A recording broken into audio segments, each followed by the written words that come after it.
welcome to Afflictions Sugarcoated, a podcast where we sugarcoat some of the world's so-called afflictions and rate their plausibility on a scale of 1 to 5. I'm Minnie Kim, and today we'll be sugarcoating the trolley problem.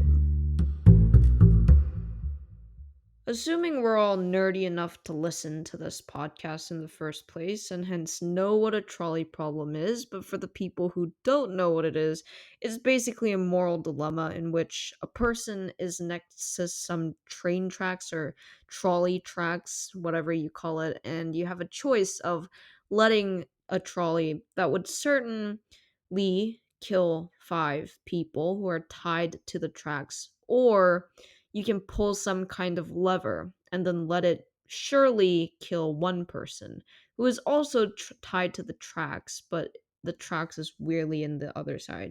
There's like a split thing going on, and hence it would only kill that one person who is unfortunately tied to the other side of the tracks. Not sure if this is the most important question of this podcast because, well, who really thinks what other people say is important? But I do think that it is better or more moral or more correct or less immoral, for the lack of better terms. I think I can see both sides of the story, but I do feel like just pulling the lever and making sure that only one person dies instead of 5 is a little bit better, comparatively. Because obviously, killing people is not good. I've certainly argued for both sides of the trolley problem. When I first heard it, I thought, well, I should not mess with fate. But I used to pick the side of not pulling the lever and just letting it kill 5 people. But ultimately, and most pragmatically so, I am killing 4 less loved ones, 4 less citizens, 4 less parents and children. Bottom line is, 4 less human beings. I think that is a pretty good reason as to why you would interfere in this quote unquote fate. And of course, this dilemma also includes the prospect of other issues such as fate and such as, oh, more people will thank me. And that is a really selfish way to think about it, but it is a way to think about it. To say that I will get more reward and I will get more recognition and understanding from society by telling them that I saved 4 people. I mean, actually, 5. We're thinking of it in a numerical way, but in truth, I did save 5 people, and I quote unquote killed another one. I heard about this trolley problem from my first ever actual debate teacher, and I'm not going to lie, when I first heard it, I was dubious. It really wasn't pragmatic, and he basically told me, pretend everything in the simulation was true and everything must be true. It certainly wasn't realistic, and I thought it was ridiculous even thinking about things that wouldn't happen in the first place. There are questions that must be asked. Why are these people tied down in the first place? Why am I even there? Why can't I think of other alternatives than blindly killing people? Are people in this trolley that is supposedly going to stomp and basically make other people's guts implode? Are there people who are criminals or have been convicted of something? Have they all sinned? And to what extent have they sinned?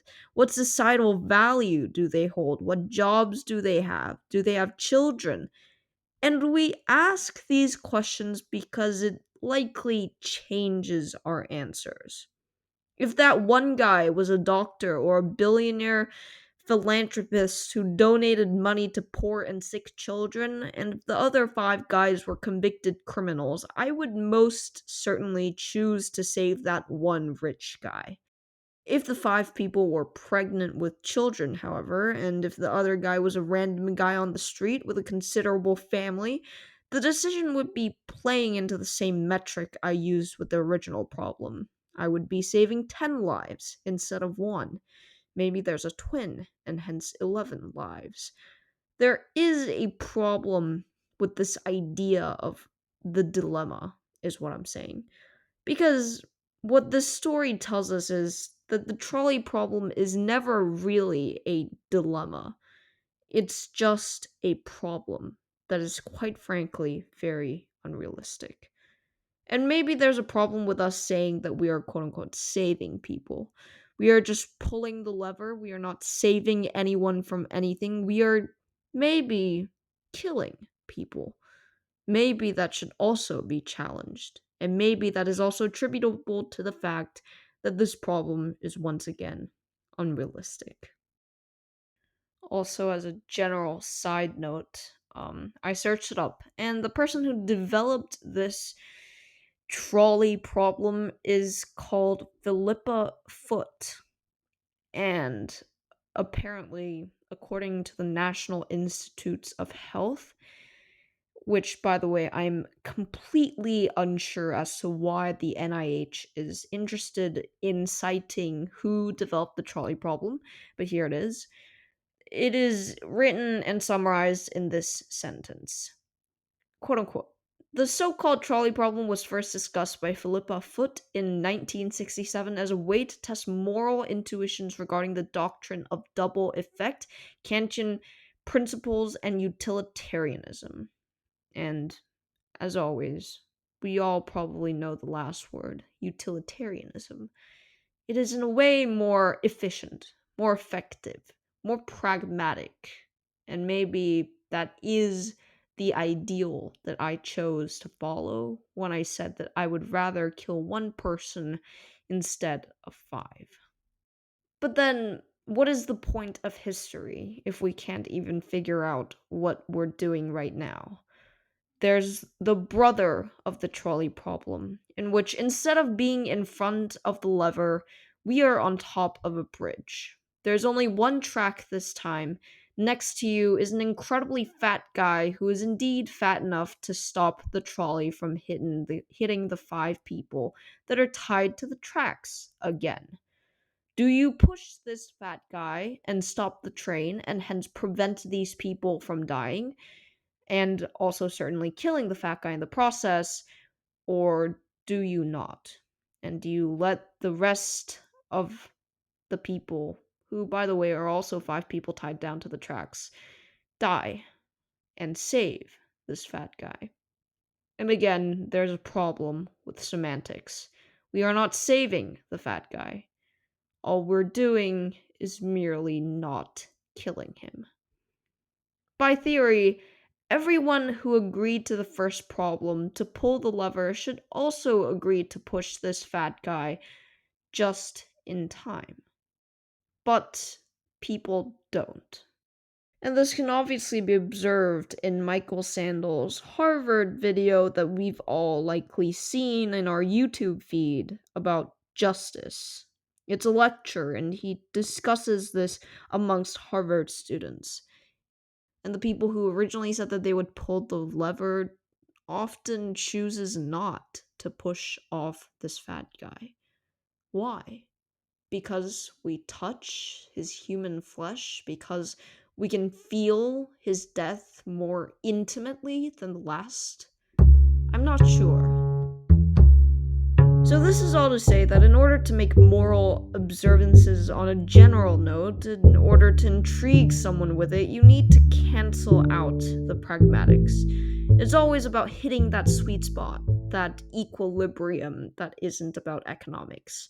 We can take examples on the news and we can talk about it. We can make moral dilemmas like this and then talk about it as well, like this podcast that we're doing now. But the bottom line, I think, is pretty simple, and I think it's self evident as well.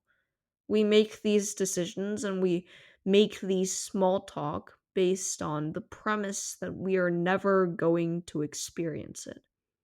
That is always on the assumption that we would be lucky enough that the world does not push us to this extent of moral quandary. I think that is enough to say enough. So, there is indeed some kind of problem with the trolley dilemma. We have the utilitarian way, or the quote unquote, I don't want to change the fate of someone else way.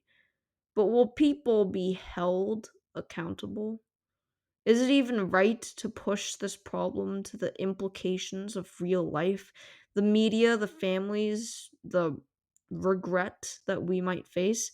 But the most crucial problem is that we have time in real life, and we don't really have time in this theoretical possibility. Psychologists study it. We study it. We think about these problems, and I talk about it for about 10 to 20 minutes in this podcast. But in that split second, we are likely petrified, unable to think. We are not Sherlock Holmes, who, by the way, in the BBC series, he literally takes about 2 seconds to run through all the logistics as to whether he should fall on his back or to his belly. And yes, it does indeed save him from a gunshot. I guess that is another alternative. Don't kill the 5 people, but don't do anything because you simply can't. Because you simply cannot think. It's not about the morals, I guess, when you think pragmatically. Oftentimes, you're not going to pull the lever not because you want to kill the 5 people, or you think it is morally right to kill the 5 people instead of one, but oftentimes because you just don't have the mental or physical capability to think in that moment and weigh the benefits.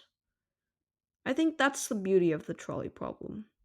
We have 2 possible endings, but we have infinite thoughts, each different with each circumstance. So I guess then it is right for people to say that there isn't an actual answer.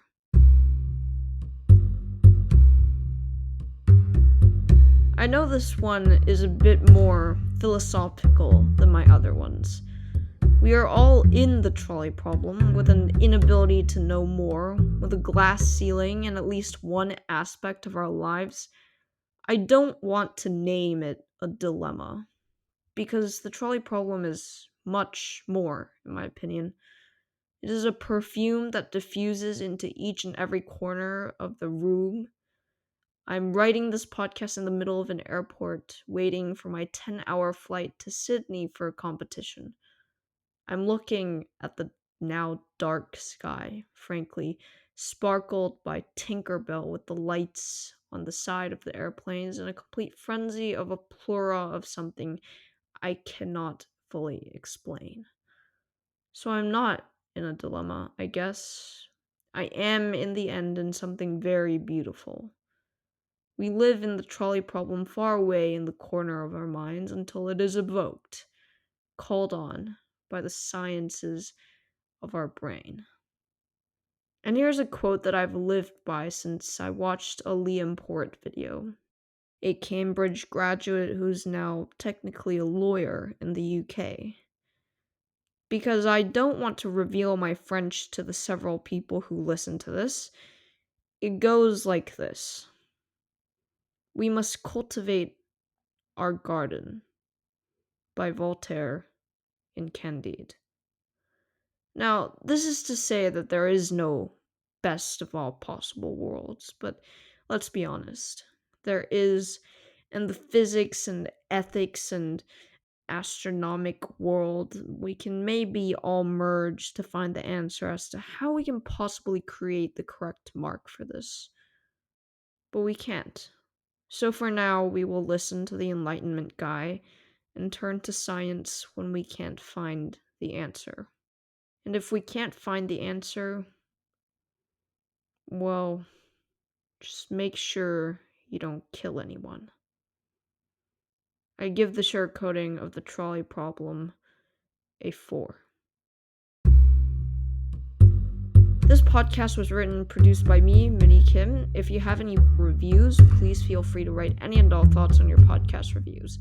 If you would like to suggest an affliction for me to sugarcoat, please email me via afflictionssugarcoated@gmail.com. So, what are your thoughts on the trolley problem? If you want to hear this in more precise and academic language rather than my rambling, during writing, which seems impossible, but this is just proof. You can hop onto a Michael Sandel video to Harvard students on justice. You've probably already seen it as mentioned before, but it is still worth watching it to the full length. Okay, have a good day, guys.